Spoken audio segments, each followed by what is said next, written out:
did you regret telling the truth? Story 1. My dad used to tell my siblings and me that if we ever did something wrong, be honest with him and we wouldn't get in trouble. One day I was walking my bike by his truck.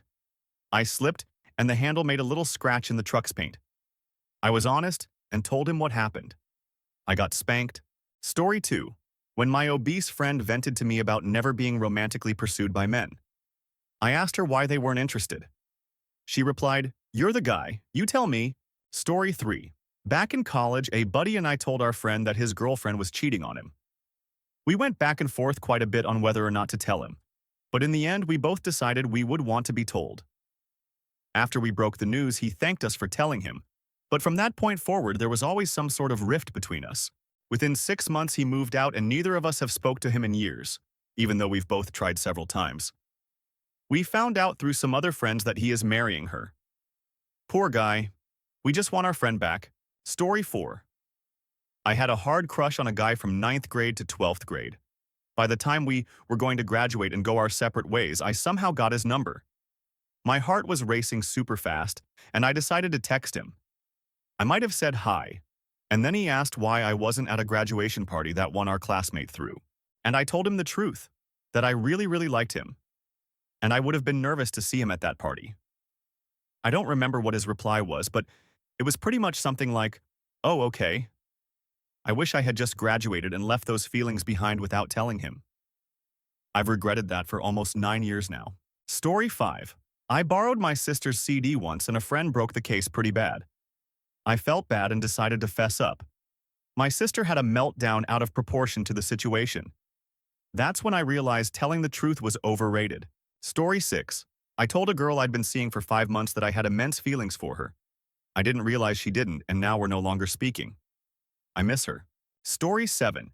When I had to complete enrollment paperwork for my daughter this year, I completed my degree and received a 9% pay raise with a promotion. When I filled out the enrollment forms, I used my new salary to determine tuition. Her preschool tuition was $30 a month, and now, with my promotion, kinder is $210 a month. We were barely scraping by, so the promotion was a big bump for us, until kindergarten started. My husband has been a stay-home dad, but we needed him to work so we could keep our bills paid. Now that he is working, I had to add before care for my daughter, at another $130 a month. District doesn't ask for income verification. I should have used my old income and we would still pay the old rate. F me for being honest. And completing college. Story 8. One time I was buying a sweatshirt from Dick's. I paid with a 50, but the cashier thought it was 100, so she put it under the till in the register. She handed me back a 50 and some, and I pointed out the mistake. I could have gotten a free sweatshirt and some cash. However, I don't regret it because she could have gotten fired. Story 9. Telling my family about being molested by our relative when I was a child. One would expect support. Instead I got, "Get over it, we're seeing her next week." I had to deal with watching the women in my immediate family act like nothing had happened. Story 10. Had a fling and kissed a girl while I was dating another. Fast forward half a year, and I witnessed a friend at a party casually cheating on his girlfriend. Figured I didn't want to be that guy and sent a half-drunk text to girlfriend that same night confessing what I did. That didn't end well. Probably would have been more graceful to confess that face-to-face, but I'm sure the result would have been the same. Nowadays, I know quite a few guys that routinely cheat on their SOs and barely seem to feel guilty about it. Some of them married or having children. I know I did the right thing with confessing, but part of me wishes I hadn't. Story. 11 November 2017. I was in a bad place, to the point where I would take Lyrica at a recreational level. My abusive ex-boyfriend controlled everything I did and banned me from taking them. Despite the fact he took promethazine and codeine like it was nothing on a daily basis, it was only drugs he allowed that I could abuse. I was given a few strips of them and hid them from him. He found them, and I came clean about what I was doing. He proceeded to pull me to the ground by my hair and kick me so hard in the back of the head it split open. Blood was pouring out, but he still continued to punch, kick, and stamp on my head until I acted like I was about to die. That night I went to bed, wishing I would never wake up. Story 12. I'm gonna be that guy, but I'm gonna say never. Lying makes me incredibly anxious. I hate having to remember who knows what and having to watch myself and my actions. I hate having to rely on someone else to lie too. I'll keep a secret, sure, but straight up lying is something I try to not do. It took me doing the worst thing I've ever done and hurting some very good people for me to get to this place. But I'm glad I'm here. Story 13. This happened 1 month before my dad passed away. I told him he was A and a drunk. But the most instant regret was I told him I hate you to his face. He was already suffering with cirrhosis of the liver due to drinking he did all of his life, and it got him with this disease that has no cure, very little treatment of this predicament. On top of that, his doctors told him he had 6 months to live. So he stayed with me, my mom, and my boyfriend for a while until he was sent to hospice later on. That 1 month before his death, I was pissed off and angry one day over something ridiculous that I don't remember, started to lash out towards him of the years he chose to drink over my mom, chose to drink over my siblings, and chose to drink over me. His response to my anger was a very soft-spoken but serious tone was, "I'm sorry. Can you forgive me? I'm sorry." I didn't accept the apology and said this to him. "I hate you." My dad was already looking defeated at this point when his body was beginning to shut down at this point, and all I was seeing was rage. I did calm down after a few hours, but my mom and my boyfriend called me out on my behavior saying, "You went too far, Angel Witch 5. They understood my frustrations as they too were exhausted from taking care of dad that day. But hearing from them was a wake-up call, shock, instant regret of watch. What you say to people, you never know how they're going to react, let alone when's the best time of telling the truth. Fast forward to his final weeks alive, he was sent to a hospice care facility in his last days to be comfortable, where I would be there every day to be sure he got the care he'd receive, which he did, so kudos to the hospice facility. Luckily, it was an about 25-30-minute drive to check up on him and stay there for much of the day until late at night. Yet, I haven't been able to say sorry for blurting out the ugly truth.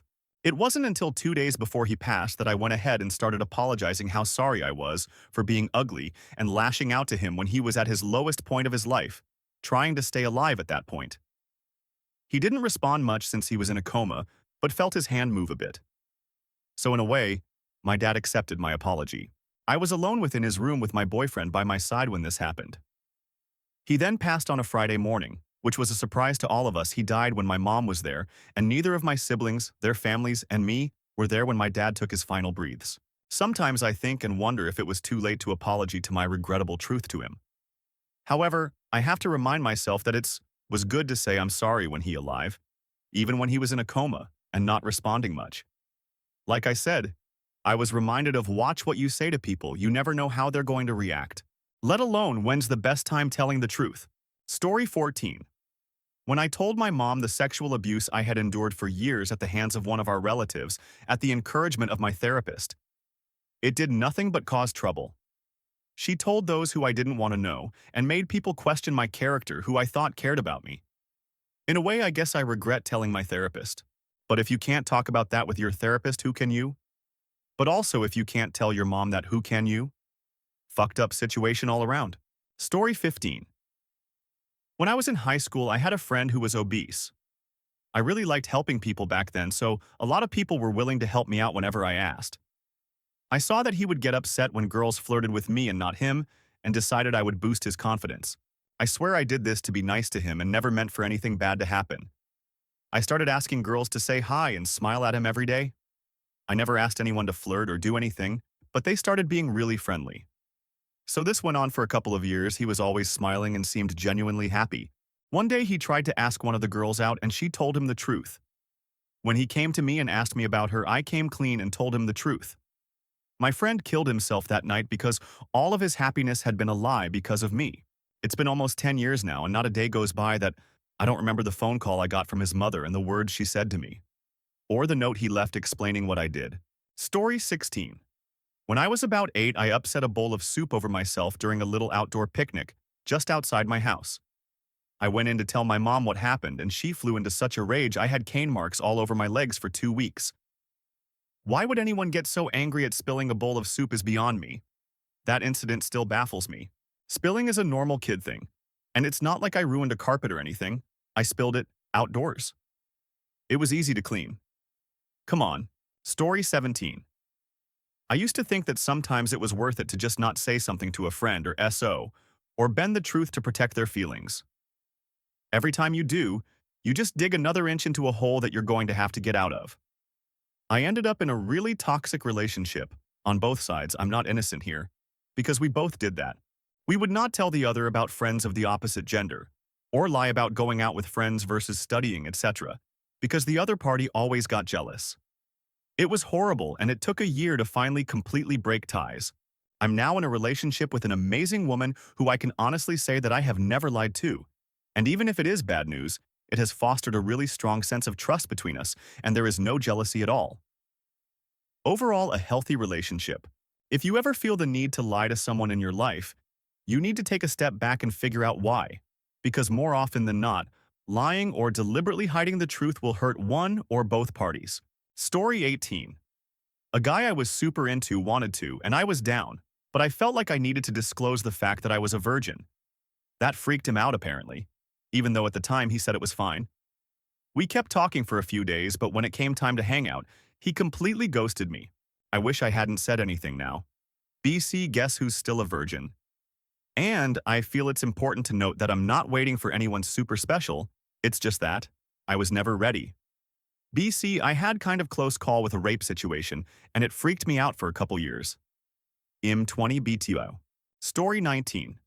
Not once, but twice, in two different classes, one high school, one college, did I become aware of an elaborate scheme by a group of people to cheat on an exam. Each time I declined out of integrity. Each time I got one of the lowest grades on the exam because of the bell curve. Story 20. When hired to be a bus driver at school. The benefit was they'd teach me how to drive a bus and get me my license since they had their own in-house guy that was certified. Trained a couple weeks and felt ready, but then was told, we will halt training until a further date since the guy needs to get recertified since his license lapsed. Weeks later, I get a call saying I can come back to train again because everything is in order. So at this point, I'd had 2 weeks training, but it was a good 40 hours a week. I come back, and there is a new set of trainees, making me the most trained trainee. We train some more, I say. At the end of the day, I think I am ready to take my test, and am told by the guy that he didn't get around to recertifying. I say, okay, then I might come in tomorrow for more training. I could drive the bus. I am great at the skills portion so much, I do them backwards out of boredom so my trainer can get some entertainment as well. I do come in the next day, but I say, man, I should have just called in sick because it's just going to be more of doing the same thing even though I'm ready. The guy says, oh, are you sick? You should definitely stay home if you are sick. He didn't get the joke. Done for that day. So this next day, I send an email to the guy really early in the morning telling him I am going to stay home so I can work on watching videos and doing some research and study to make sure I know all the point of the pre-trip inspection. It was my only weakness, and it's to know what parts of the bus do what, and to check for wear and tear and warning flags and stuff. I get no call at all during the day about it saying to come in, and only after we would have been done for the day do I get an email back calling me unprofessional and that I need to talk to him the next morning. I come in the next morning and he is shocked I came with my lunch as usual and said I am fired for being unprofessional. They cut me off from having any access to getting my license with their help. I could have lied and said I was sick and it would all be fine, but the fact I told them exactly why I was staying home and that it would save them money, they were paying us more than minimum wage to train us. I was being unprofessional. This lapsed his certification to get us our licenses, and then allowed himself to miss appointments to get recertified between the first time I trained and the callback. And I am being unprofessional.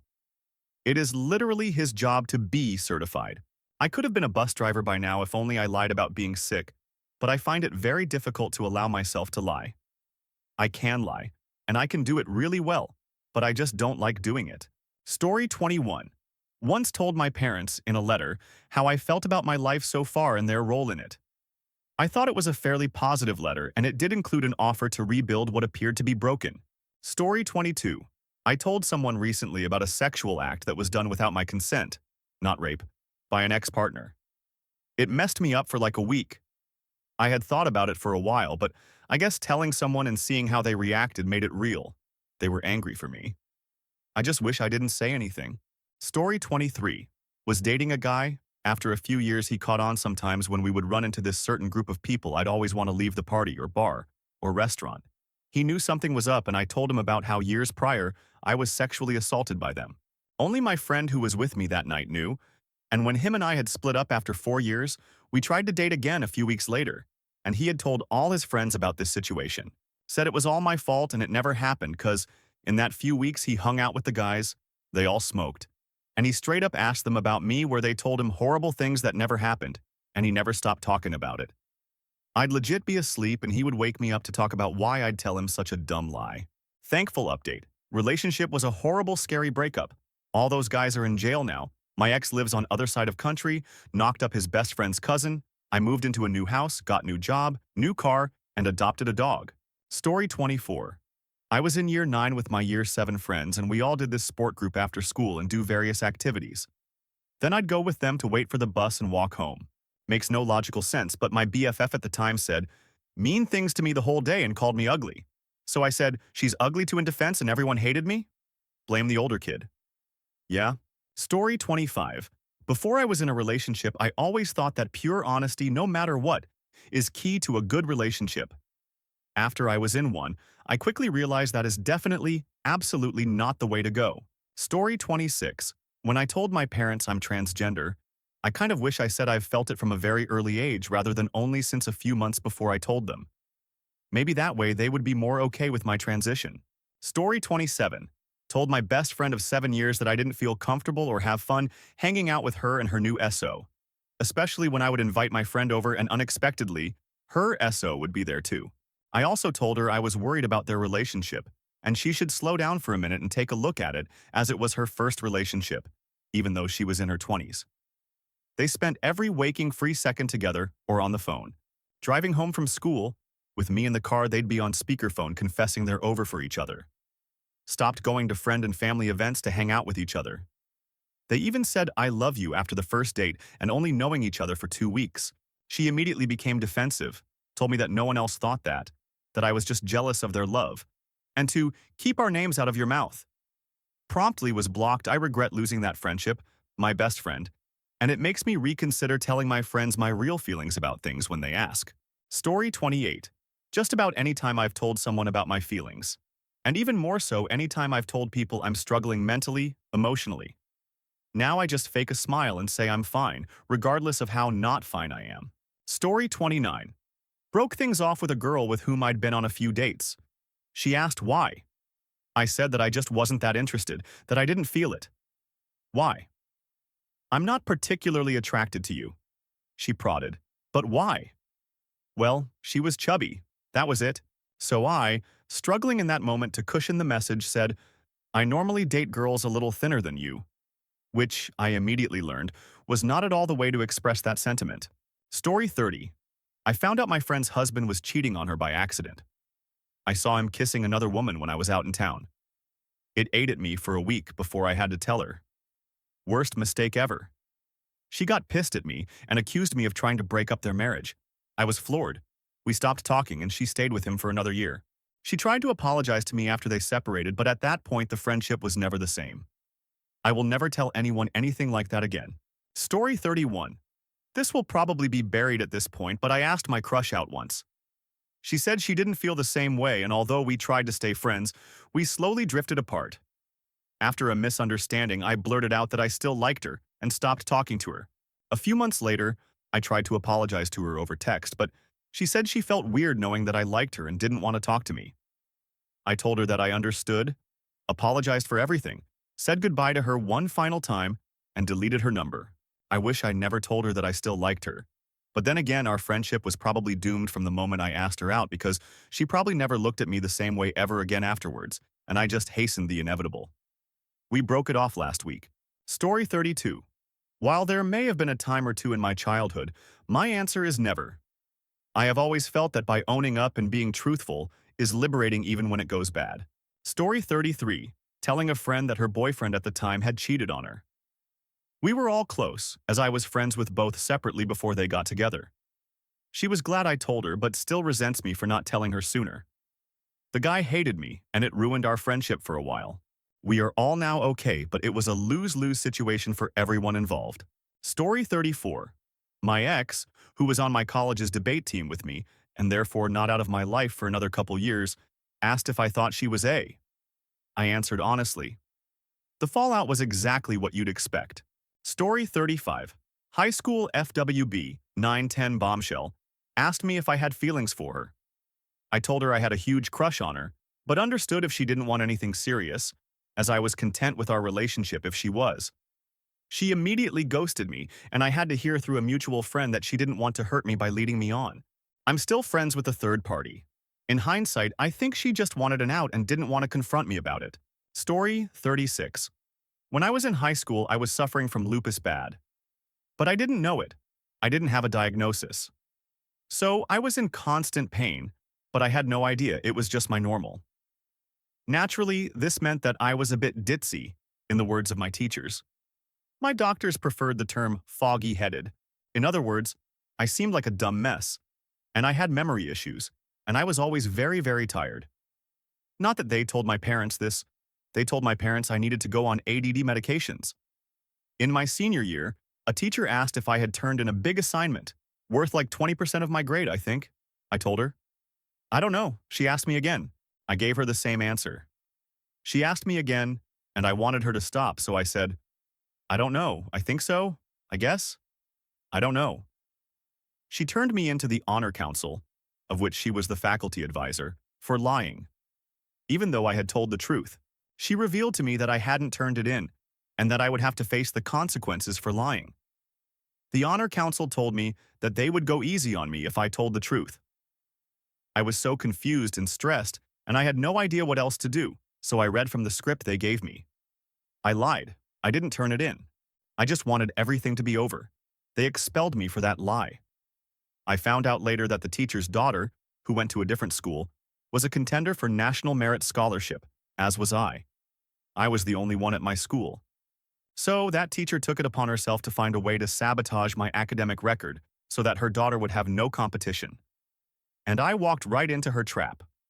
Fortunately, I went to a public school for the remainder of the school year, and it was literally heaven on earth. I started acing all of my classes, enjoying extracurricular studies, even making friends for the first time in my life. And as a bonus, the teacher's daughter went to my new school, and I slightly exceeded her in every single way. Unfortunately, I lost the National Merit Scholarship. I was still a finalist, so I got into every college I applied to with a free ride to anywhere, but I lost that truest prize. And I lost my alma mater. I lost a lot. I lost things like a yearbook, a prom, a class ring. And I also lost my pride, any pride I had remaining, for a long while. I lost all connections. I lost all respect. I lost the strength of the relationship I had with my mother, and I'm still repairing that today. I sometimes wish I had just lied and said, no, I didn't turn it in. She would have just given me a 0, and I could have dropped the non-essential class. But I didn't, because I couldn't remember if I had turned in the assignment or not. And here's the kicker. It's been over 6 years, and I still cannot remember if I turned that assignment in. I will never know if I was being truthfully negligent, or if I was being framed, or if I just happened to give that teacher an opening that made it easy to get rid of me. Story 37. I have a very mild allergy to tree nuts, hazelnut, walnut, pistachios, and put that down on my medical paperwork when I was applying for ROTC scholarships. A few weeks before I started college ROTC, the Army decided that I had to get a full allergy screening before my scholarship could be fully approved. Because that was so last minute, I missed out on a full 4-year contract and got 3 instead. Granted, I came in during the infamous sequester years, so they were looking for reasons to give less contracts and save money. When I was talking about it with one of our cadre later that semester, he basically told me that was a rookie mistake, and that unless it's life-threatening, don't put it on the paperwork. So pro tip for anyone here hoping to join the US military, just tucking lie. Story 38. This may get berries, but screw it. It's something I can actually contribute to. I was an RA, college resident assistant, for my college. It was my junior year, and I never had a sip of alcohol in my life. The new year just started, and my friend was throwing a party. I don't particularly enjoy going to large parties like that. I prefer smaller ones with friends. But a bunch of my friends were going, so they told me to just stop by to say hi, since we haven't seen each other in over 3 months. Big mistake. I get there, and quite literally 5 minutes of being there, all breaks loose. Some idiot with a beer gut the size of Alaska is dragged in by 2 other people and looks like he's half asleep.